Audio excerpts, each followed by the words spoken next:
Welcome to 5 and 5 from the One Stop Co-op Shop, where I discuss 5 key elements of a game in about 5 minutes. I'm Michael Kelly, and today I'm looking at Apex Theropod, the deck-building game of dinosaur combat. Disclaimer that I was sent a review copy of this one. Colin covered the original release of this one years ago, and then my friend Mark Dainty on Not Board Gaming looked at it more recently and got it back in my mind. I like deck building, I had to try it, let's see how it turned out.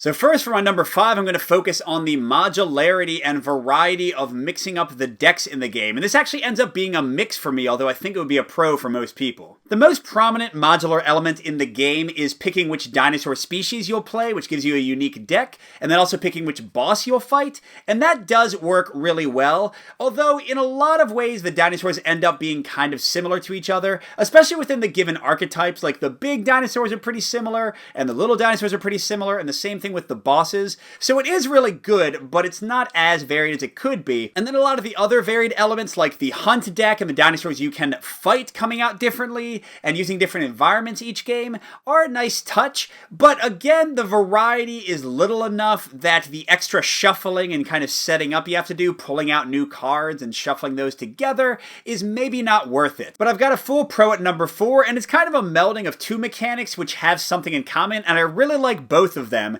And that's the Hoard mechanic and the ambush mechanic. So people who have played deck builders know how the formula usually goes, and that you draw a bunch of cards and you hope they kind of have something to deal with the current situation and then they go away.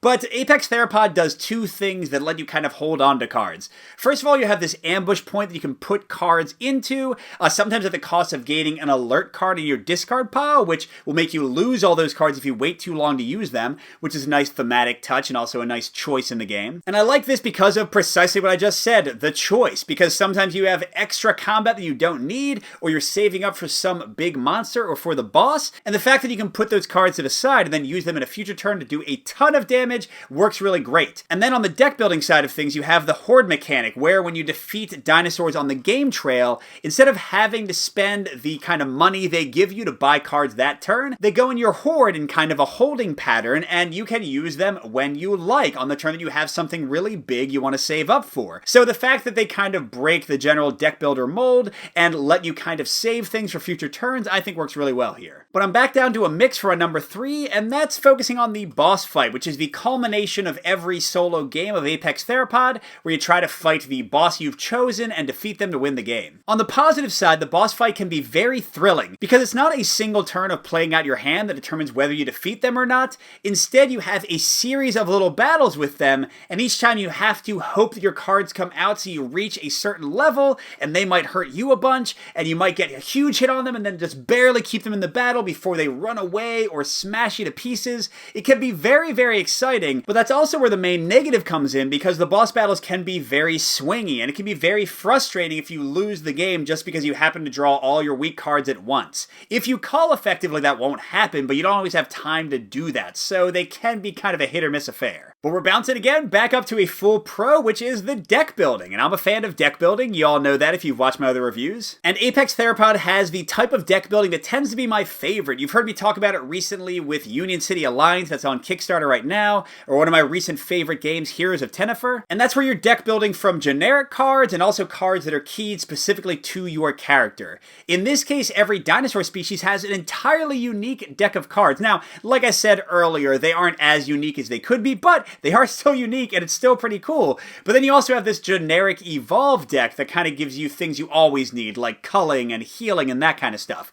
And I think the mix and match of that, and deciding whether you want to like go for big attack or go for more like generic benefits, and the fun of playing a big dinosaur versus a small dinosaur and how you build your deck differently, I think all that works really well here and is one of the highlights of the game. But I am going to come down a bit again at the end to a mix, and that's the actual card play in the game. And I do want to be clear here, the ambush mechanic and the Hoard that I already mentioned are kind of part of the card play, and they do raise this up a bit, but if you actually look at what you're doing on your turn, turn. It's a lot like most deck builders, things like Star Realms and Ascension and what have you. It's generally going to be pretty obvious what you should do on your turn with your cards. You don't have more interesting things like you see in Aeon's End where you can like spend your money on a bunch of different things. And also, while some species give you more opportunity to do fun combos, those tend to be pretty few and far between, so I wouldn't say it's worse than the average deck builder, but it doesn't really elevate deck builders either in its card play. So overall, focusing on the solo play, because I actually haven't played multiplayer with this one,